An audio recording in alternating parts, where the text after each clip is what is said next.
I've been meaning to do a history of the Volkswagen Gol ever since I learnt about it after making a video on the Polo. That was years ago.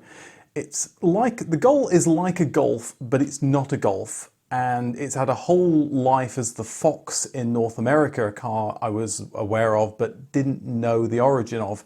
Well, anyway, that car came from Volkswagen of Brazil, maybe the most independent arm of the VW empire in the 1960s and 70s. And the Gol had a long life over 3 generations.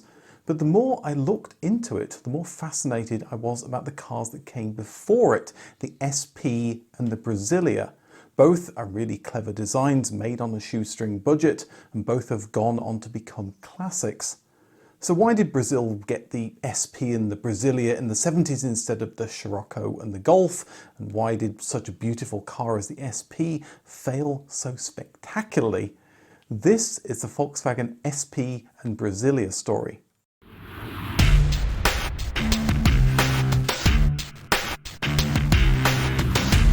In the 60s, Volkswagen's cars and microbus were selling quite well in Europe and North America, and they weren't doing that bad in Brazil either. In 1961, Volkswagen became the largest vehicle producer there, and chief among their cars was the Beetle, or Fusca as they called it, which is the Portuguese word for beetle. After all, Brazilians needed vehicles as well, and the Beetle was cheap transportation that could battle the rough roads of South America. The cars weren't imported, there was local manufacturing. In 1953, the Brazilian government banned the import of fully built-up vehicles. Car companies had to scramble to set up assembly shops for knockdown kits to satisfy demand, and Volkswagen did better than most. Assembly of knockdown kits grew into much more. For some cars in their range, 95% of parts were being manufactured locally. This is why the Brazilian policy was introduced in the first place, to stimulate the local economy. This was one of Volkswagen's most important markets, and they needed someone important to run it. So in 1968, Rudolf Leiding came fresh from Auto Union, the company that would be rebranded as Audi, where he'd overseen development of the first Audi 100. Someone who was used to manufacturing new models surely wasn't content to simply refine production of existing cars. So thoughts turned to new cars specifically for the Brazilian market. The story goes that the director of Puma Automotive, a Brazilian sports car maker, suggested that Volkswagen show their car at the 1969 Brazilian Motor Show to, spice up their lineup a bit. After all, the Puma was built using a lot of Volkswagen bits. But Volkswagen already had something exciting, the Karmann gear, which, by the way, the Puma was also based on. That was sporty, except it really wasn't that sporty. It wasn't much more than a Beetle with a coupe body designed 14 years earlier and starting to look out of date. The Beetle engine didn't exactly add much excitement either. Volkswagen of Brazil actually had been working on an update to the car with Karmann in Germany. What they produced was really a brand new car. Instead of the Beetle, they used the underpinnings of the Type 3, a 1960s model that wasn't selling too well. But it had the advantage of the Type 3's more powerful 1600cc engine that gave a modicum of power, 65 horsepower, which got it to 86 miles an hour. That was almost double the power of the original car and more power than the Puma GT could muster. It got a new body and was renamed the Karmann Ghia TC, or Touring Coupe. Karmann had it styled by Giuseppe Giugiaro, the person who'd go on to style the first generation Golf, Passat and Scirocco. So there was a new sporty Volkswagen, sort of, on the way, and it would be a South American exclusive because Volkswagen of Germany were focused on their collaboration with Porsche, the 914. That was going to be their new sports car. That car wouldn't make it to Brazil though because of those pesky import restrictions.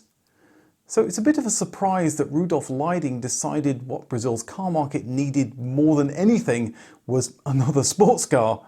Maybe he didn't think the Karmann Ghia TC was the sort of car that would get the pulse racing. Maybe he didn't like the styling. After all, in the 70s, he wasn't a fan of what Giugiaro had done with the Golf, and Giugiaro was the stylist of the Karmann Ghia TC.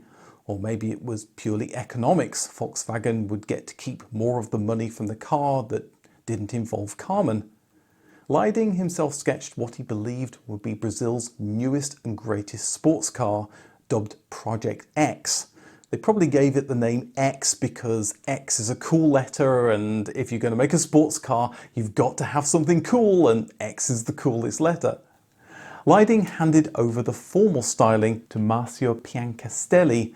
Given that name, you'd think he was Italian, but although his ancestors were Italian, he was a native Brazilian. He showed promise in vehicle design in Brazil and scored a one-year internship at the Italian styling house Ghia. There he learnt a lot, drinking from the fire hose, and back in Brazil he made a name for himself styling the Ford Corcel. Given the odd relationship between car companies in Brazil, the Ford Corcel formed the basis of the European Renault 12 and was produced in Brazil by Willys, the Jeep people. By 1968, Piancastelli had moved to Volkswagen. His first project was a restyle of the Type 3 variant estate.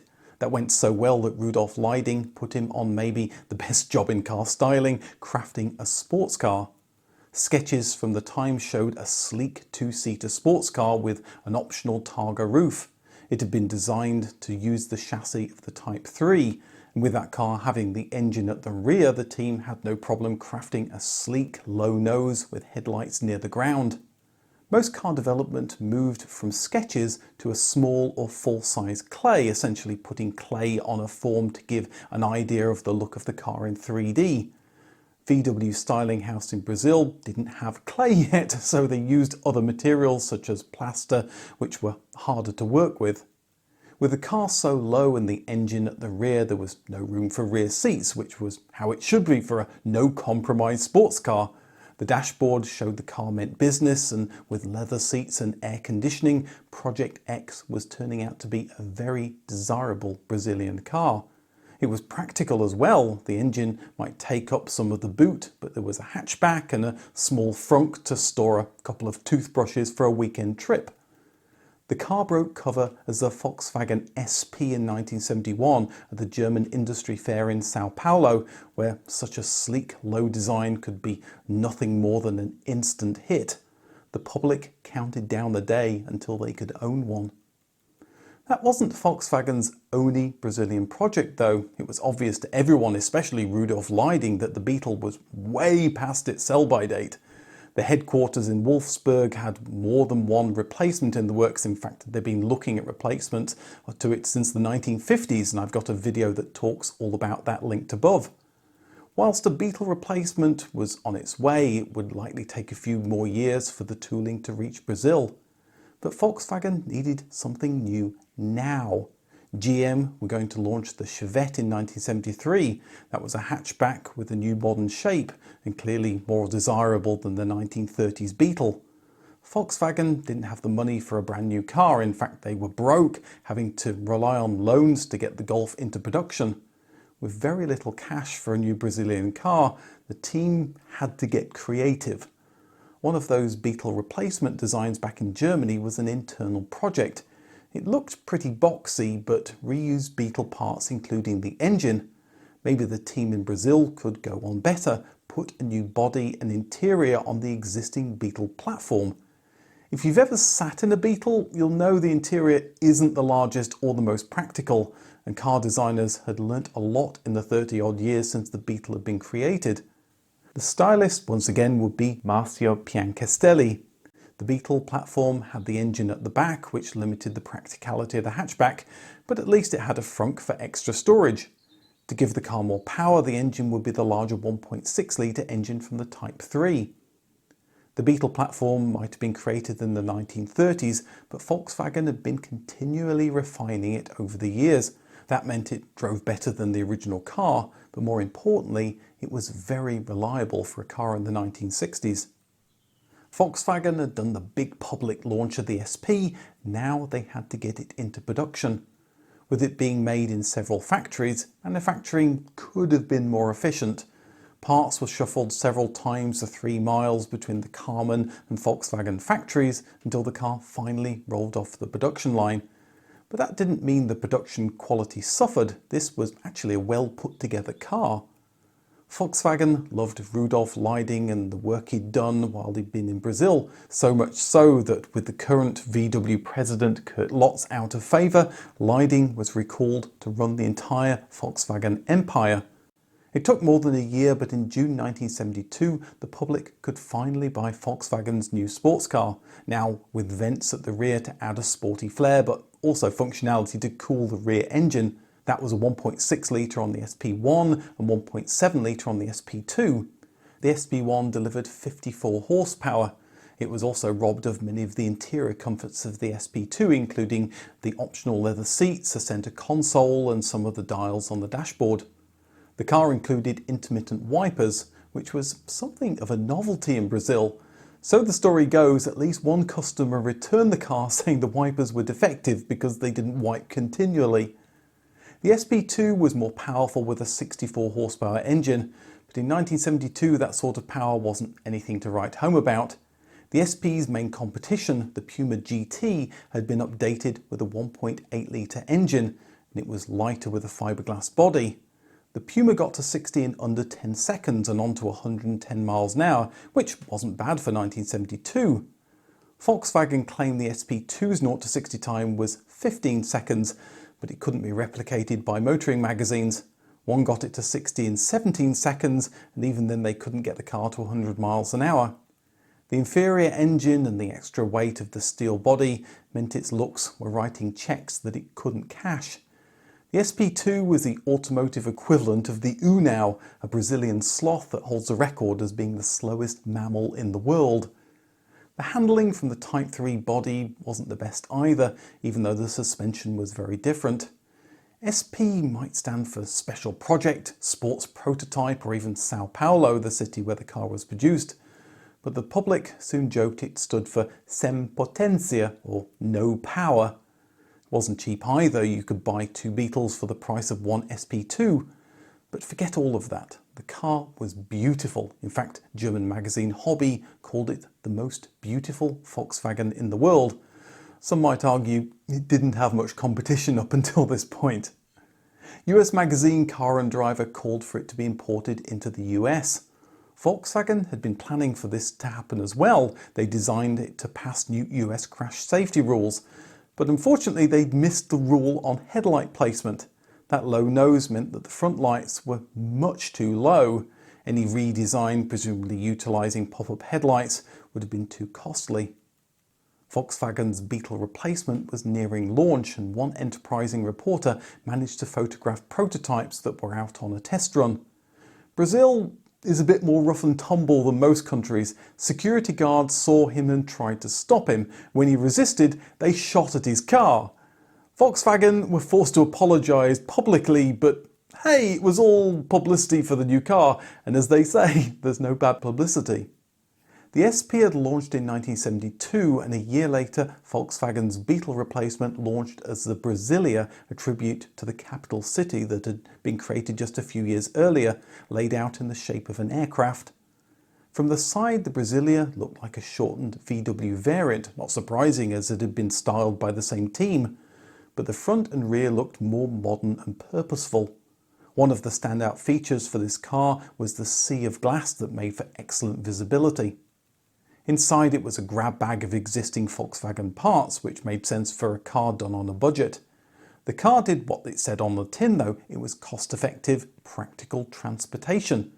And it needed to be good. By 1973 there was a triple threat from the US, the Chevrolet Chevette, Ford Maverick and the Dodge 1800, also known as the Hillman Avenger in the UK. Volkswagen thought they had one advantage over all of these cars though. They marketed the Brasilia as a van, which meant it attracted less tax and so cost less.